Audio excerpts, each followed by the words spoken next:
People think Ashoke is made only by Nigerians or by people from Iseyin. Ashoke is more of an African fabric, African tradition. From where I come from, I'm a Ghanaian. I'm from Volta region. We call it Kente. There is this joy in each job we do.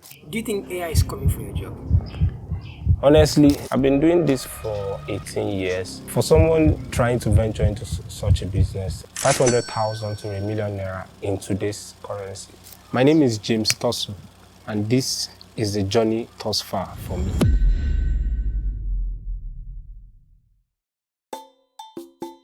My name is James Torsu, and I'm the creative director of Ashoke. We are basically a brand that makes original and authentic African fabrics. So we make hand-woven Ashoke materials. I've been doing this professionally for about 18 years, but I've been doing this since when I was very young.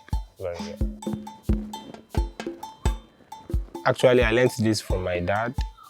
So what inspired me is seeing people putting on traditional African attires. So I saw it as an opportunity to also beautify people, to also beautify events and create long-lasting memories. Weaving every fabric, apart from expertise, apart from experience that goes into every fabric, I think there is this level of attention to detail and love, and there is this joy in each job we do. So I used to tell my younger one that whenever we get paid for a job, to the last point where we cut and then deliver, we need to ensure that people enjoy value for their money.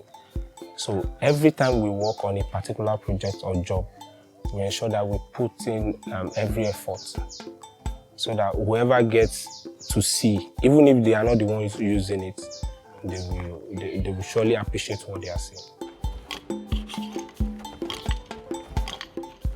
People think Ashoke is made only by Nigerians or by people from Iseyin.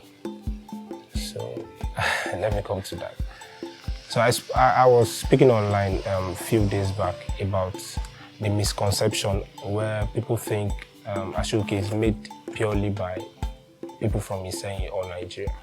Ashoke is more of an African fabric, African tradition. So I've seen videos and pictures from people living in Cameroon who are Cameroonians and make Ashoke too, but they do not call it Ashoke. So Ashoke is a Nigerian language. From where I come from, I'm a Ghanaian. I'm from Volta region. We call it Kente. So when you come down to Nigeria, they call it Ashoke. So now, the ones we make are the not too wide ones, those narrow ones that are popular. We call it the regular Ashoke. So those ones are very common. So that is the one I make.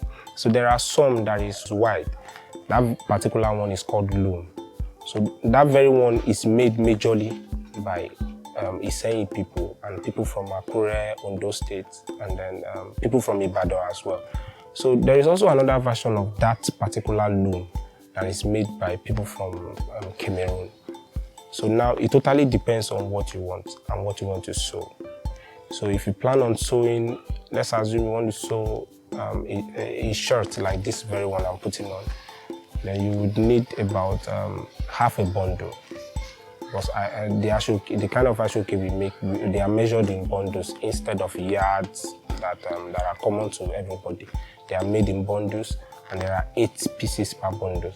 So if you want to sew a shirt like this, you would probably need four pieces. So that's like half a bundle to make. So basically that's it.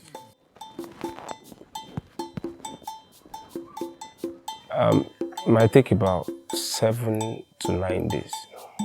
So 7 to 9 days. There are also some factors that affect make a production of Ashoke. So first thing first, after getting the material set and then getting started, you need to starch. the threads. So if you starch, it takes about 2 days to get dry, fully dried. Then when you start, if it's a rainy season and then it rains, you might not be able to work. So it depends. It depends on the material you are using. There is a particular material, metallic. Immediately it stops raining, you can start. But if it's the regular cotton or vintage ashoke, you might need to wait about a day to get started. So tentatively, it takes about 7 to 9 days to make a complete dress for a bride.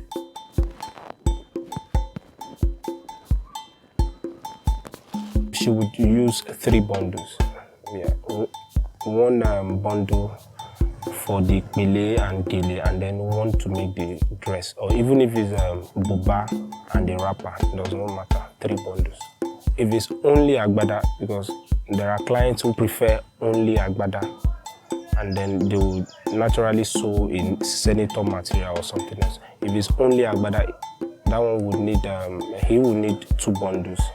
But if it's for a complete attire, buba, shokoto, agbada and cap, he would need 4 bundles. How do you get your fabrics? Are these threads or what are they? Yeah, they are normal threads, the ones tailors use. Oh, really? Yeah, they are. But there are just slight difference between the ones tailors use and then the ones we use. So these ones that we use are a little bit thicker than the ones tailors use. You know, they use needle, so the thread has to be a little bit soft so as not to break the needle and then spoil people's job. But these ones are a little bit thicker. So, but we get them from Lagos Island, and then there are shops around Lagos mainland where we also get.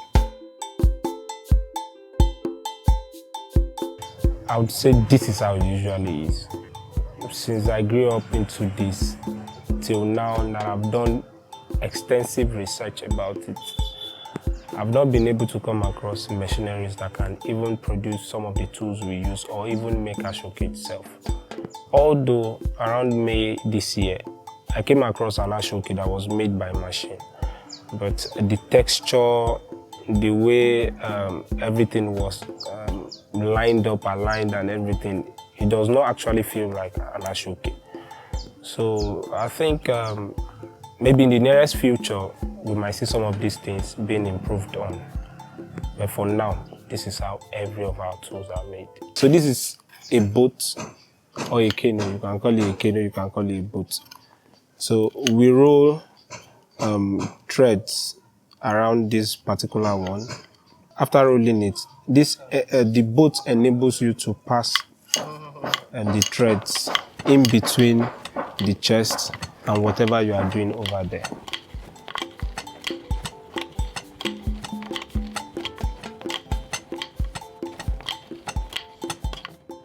I see tech doing very well for us. So one of them is the social media platforms that are available these days. So personally, I've been able to market my brand better than how it used to be. You know, there are times where you'd need to wait for people to walk in and then come order. But these days, we get more orders online better than how it used to be. And then another thing is also delivering, you know. Tech has also made that also easier for us to just order for delivery from delivery companies. They come pick up your order and then they deliver to your clients. Another thing is also trying to get raw materials as well. So it is also easier these days to order for raw materials online and get them delivered to wherever you are. So some of these things tech has made easier for us. Do you think AI is coming for your job? Honestly, no. One of the challenges is availability of materials. So on occasions where you get jobs that are not, you know, in bulk, maybe a bundle or 2, and then you cannot get the materials around, you need to go to the island. So that's one of the challenges. And then another thing is electricity as well. You know, there are times where you need to meet up with deadlines, and then you might need to, sometimes we need to work overnight. So sometimes very early in the morning, if we do not get access to electricity, it will definitely hamper our production process. And then some things that are also not controllable are the prices of goods in the market. There are cases where clients make inquiries about a particular job and then they get back to you after a week or two. And then within that space of 1 week or 2 weeks, prices of goods might have gone up. So, unstable prices of goods and services in Nigeria generally affects everybody.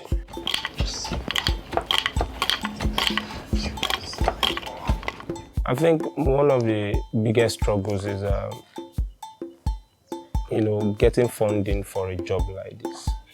People naturally believe it's a job for elderly people or people who are back home in the villages. So let's assume it's a big or one of these fancy ideas that people bring out. You can easily get funding for it.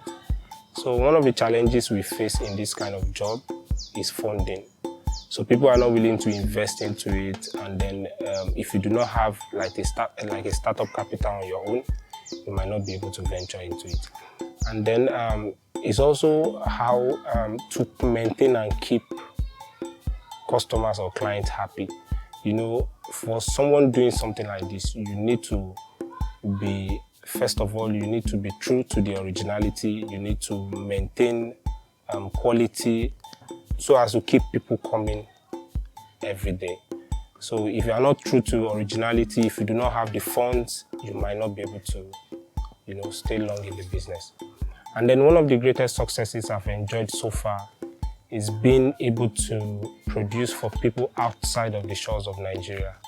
So, with the way I promote my brand and with the way I market myself, I think I've been able to gather a little over 5 to 10 customers outside of the shores of Nigeria who have come and patronized me. And then I think to me it's a joy, and then it's also a great success.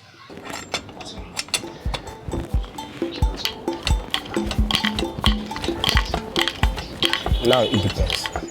Yeah. So what I do is I give people discounts, and then but if a request is less than 5 bundles, a bundle costs 16,000 naira. But if it's more than 5 bundles, then I sell 15,000 naira per bundle.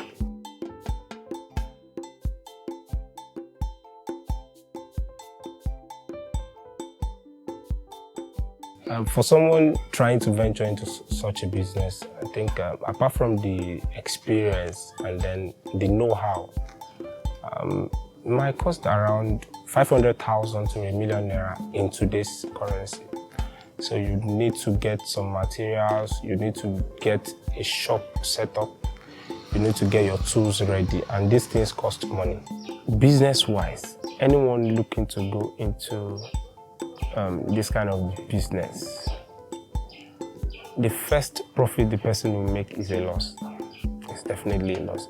That is because there are unforeseen circumstances in business.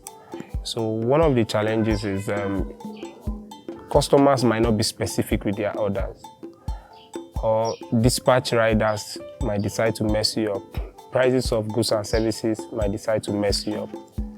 So if you are not careful, or if you come into the business with the aim of making profit, at first you will run into loss. But if you are coming into the business as someone who is coming to render services, and then at the back of your mind that after rendering service, you definitely get paid or you get a profit. Of course, you would make profit, but tentatively, at the end of every month, every person in this line of business should be looking at making a handsome profit for themselves that can take care of their daily needs. So I wouldn't want to place a monetary term on this.